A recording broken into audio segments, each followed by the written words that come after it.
We'll call the City Council regular meeting to order for Monday, October 16th, 2023. Would everyone please stand for the Pledge of Allegiance?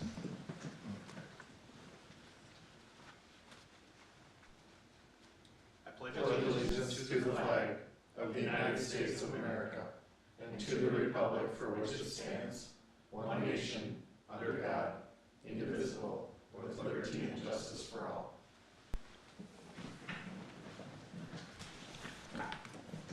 Call the roll, please. Councilmember Bernadette. Here. Councilmember Lee. Here. Councilmember Porter. Here. Councilmember Wilson. Here. Mayor White. Here. Any changes to the agenda? Nick, Holly, Katie, Steve? None. None. Lynn, anyone?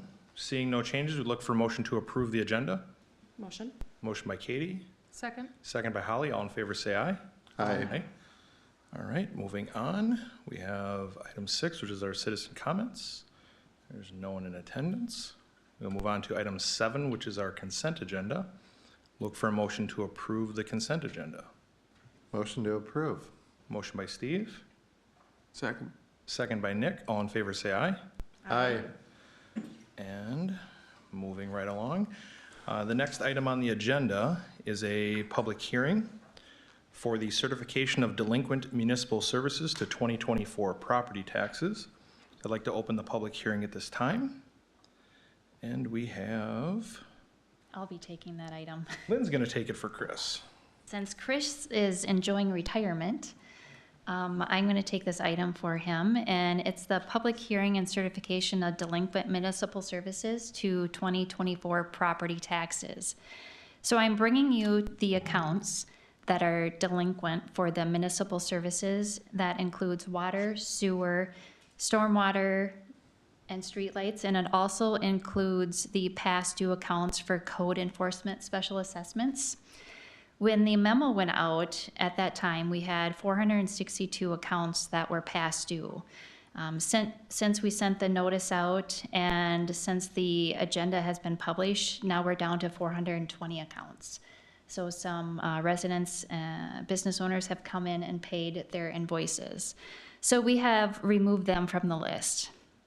But what we're doing is in accordance with the Minnesota State Statutes 444, 429, and 443, the delinquent amounts are certified to the county auditor for collections with property owners' real estate taxes. And those notices were mailed out on July 31st of this year, and also they were advertised in the paper.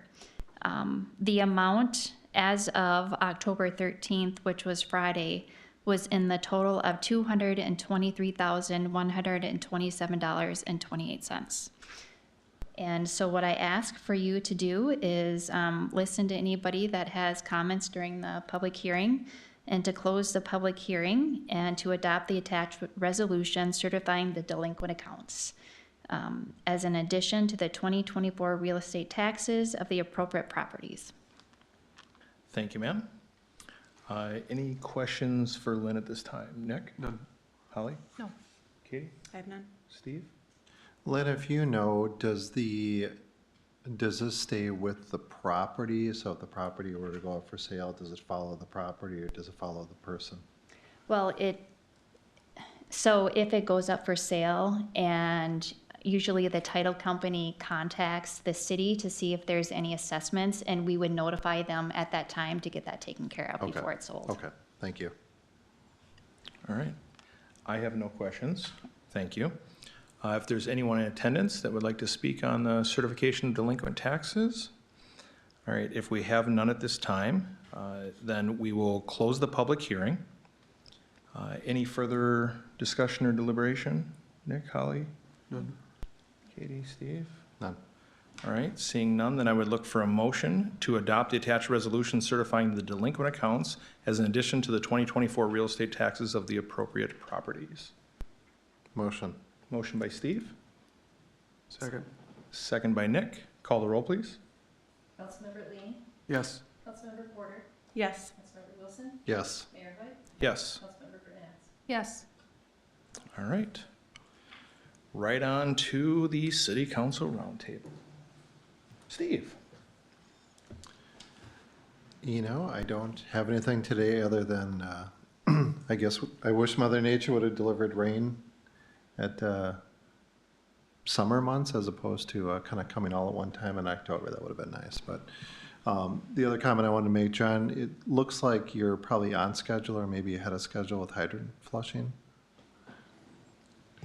Mayor and council members, were on schedule, and you may recall that our final day of hydrant flushing is when school's typically not in session, so our final day will be Thursday or Friday of this week during MEA. Thank you. That's all I have. All right, thank you. Katie? Yeah, I don't really like acknowledging that winter is on its way, but Mother Nature always wins, right, Mayor Hoyt? So thank you to the Public Works Department, Parks Department, all of our departments for preparing the city for what is to come with snow, and everyone being cognizant of November 1st, November 15th, when on-street parking is, overnight parking is November 1st. Okay, so just reminding residents to be cognizant of winter coming, and everyone be safe. That's all I have. Thank you. Holly? I actually just have a note of thanks and a shout out to the Farmington Fire Department. I live in the neighborhood where the structure fire was last weekend. And, you know, their actions, the work that they do, the work that they did in that instance, kept, you know, the two structures next to that home from going up in flames along with it. So a devastating loss for that family. Obviously, anyone that knows that there are support systems out there for the family. And I encourage you to look into that as you move to do so. But honestly, just a note of thanks to the people that, you know, run into those situations and really sacrifice their well-being in support of other community members. We're lucky to have them. Well said, thank you. Nick? Test your furnaces out now before it's too late. Good point. I've gotten burned by that. And you're not wrong. It fired mine up last week with much objection across the rest of the house. Following that, just another judicial update. Adam Johnson was just appointed to serve in the 1st Judicial District, which Dakota County is a part of. So he'll be in Hastings as a judge there. And then also Judge Perkio is retiring, so that application process is now open. If you just Google, you know, judicial appointments Minnesota, you'll be able to find more information if you know someone who might be interested in something like that. So, Thank you, ma'am. Lynn? I'd like to remind the community that the Open Door Pantry will be at the Rambling River Center tomorrow from 3 p.m. to 4:30 p.m. Thank you. Thank you. Shirley? Sorry, I don't have any. Yeah, nothing. Julie? Nope, not tonight. Deanna? Thank you, Mayor and Council. Just briefly, I wanted to point out that in our 3rd quarter new construction report, you'll see that the Ebert project, the Emery, the apartment building shows up.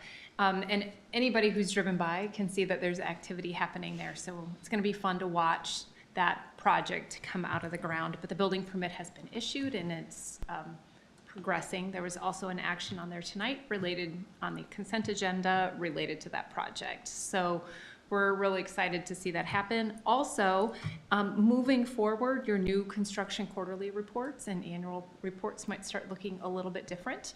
We're analyzing the information that's included in the reports and what may be more beneficial to you.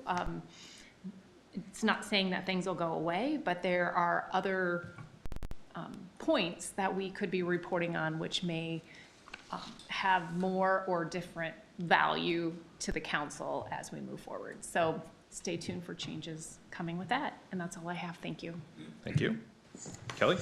Since this is the last meeting before Halloween, the annual Halloween walk is Friday, October 27th. Weather permitting, it will be outside behind Dodge Middle School. If it is inclement weather, we'll be in the gym at Dodge Middle School, 5:30 to 7. As of this morning, we have 20 businesses and organizations signed up to pass out candy, treats, you name it. So if there's a business who still wants to sign up, please reach out to the Parks and Recreation Department. That's a joint program between Community Education and Parks and Recreation. So we're excited about that. The following day, Saturday, October 28th, is the Rambling River Center annual breakfast and silent auction fundraiser. So for $12, egg bake, cinnamon roll, caramel roll, fruit, milk, coffee, and juice. There's going to be lots of baskets to bid on. Typically, we have in the amount of 70-ish. So thank you to all the volunteers who help put those baskets together, all the businesses who donate, all the people who donate. We couldn't do it without them as well. So hope to see you on the 28th. Thank you. John? Thank you, Mayor and City Council members. A few project updates. The 2024 Utility and Street Improvement Project, you'll see surveyors out on 6th Street and Maple Street gathering topographic surveys. You'll also see the geotechnical firm Terracon doing soil borings out in that area in the very near future.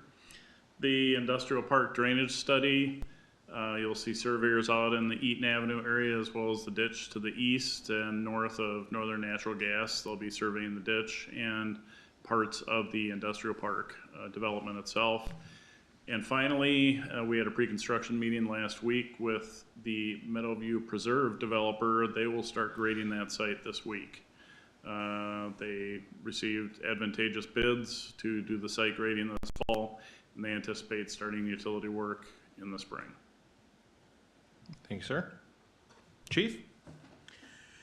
Yeah, on the heels of Councilmember Porter's reminder that winter parking in winter is creeping up on us, usually around this time of year we start issuing courtesy reminders on the winter parking ordinance, the prohibition for parking on street from 2:30 to 5:30 starting on November 1st. If you receive one of those courtesy warnings, it's just a reminder to make plans to have your vehicle off the street during those hours starting on November 1st. Weather permitting, we usually continue with the courtesy reminders well into November. And when we're getting ready to switch to actually issuing citations, we'll make that abundantly clear on our social media channels, on the city's website, et cetera. I anxiously await the year in which we are doing courtesy reminders in January. Good luck with that. That'd be cool. Right. We've had some late years though. I mean, we've had a few Octobers recently where we've had multiple plowable events, but we've also had where we've gotten close to winter break and not had one yet. So knock on wood, let's make sure it's one of those years.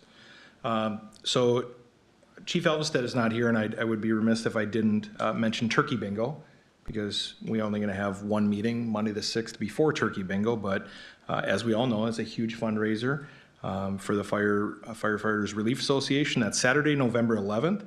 Bingo starts at 6 p.m., doors open at 4:30. I assume, like last year where they did some stage-in, if you're not there by 4:30, 5 o'clock, wait until 8 o'clock and come a little bit later, because you are likely to not find a seat. So get there early or stagger your entrance till a little bit later. I believe that they're going to do the online silent auction items like they did last year as well. So look for that in their social media and also on the Farmington's city website. Beyond that, we hit the winter parking regulations.